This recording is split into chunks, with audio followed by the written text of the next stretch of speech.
नाही, मला यातली फक्त एकच गोष्ट कळली नाही, समजली नाही. जे निवडणूक आयोग आम्हाला सांगते किंवा केंद्रीय निवडणूक आयोग आम्हाला सांगते की मतदारांची यादी ही गोपनीय असते. मला असं वाटतं मतदान हे गोपनीय असतं ना. आपण कोणाला मतदान करतोय ही गोष्ट गोपनीय असते. मतदार कसा गोपनीय असेल? जर ऑनलाईन तुम्ही जर समजा सगळ्या याद्या समजा असतात याच्यापूर्वी दाखवले गेलेले आहेत, तर ती गोष्ट गोपनीय कशी असेल?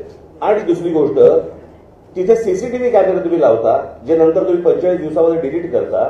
जर तुम्ही बघू शकता, आम्ही नाही का बघू शकत? बरं, निवडणूक आयोग याला निवडणुका लढवायच्या नाही आहेत, निवडणुका आम्हाला लढवायच्या आहेत.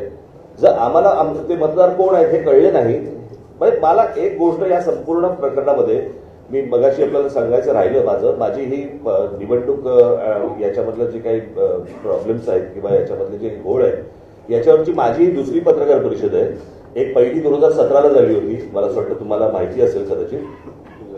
आणि त्यावेळेला पण मी ह्याच गोष्टी मांडत होतो की ह्या सगळ्या गोष्टी निवडणूक आयोग ही लपाछपी का करते.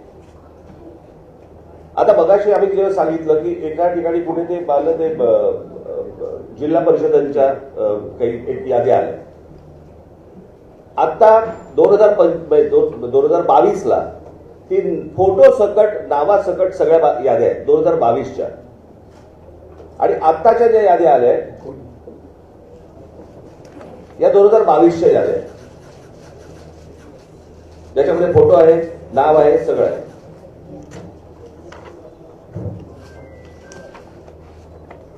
या आता जिल्हा परिषदेच्या 2025च्या याद्या आल्या, ज्याच्यामध्ये फोटो काढून टाकले.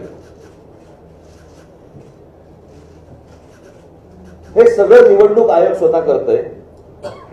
हे का करतंय? जर समजा पारदर्शकता समजा ते आणतायत असं म्हणतायत किंवा आहे असं म्हणतायत जर निवडणुकांच्या प्रोसेसमध्ये, तर मग ह्या सगळ्या गोष्टी हे का करतायत आणि कशासाठी हा घोळ घालतायत? काय बोल ना. देवांग दवे या व्यक्तीचा एक उल्लेख या वरच्या चर्चेमध्ये करण्यात आला. हा जो सगळा घोळ आहे, याच्यावरचा जो अभ्यास आहे, त्याच्या मागे ह्या देवांग दवेचा काही हात आहे का?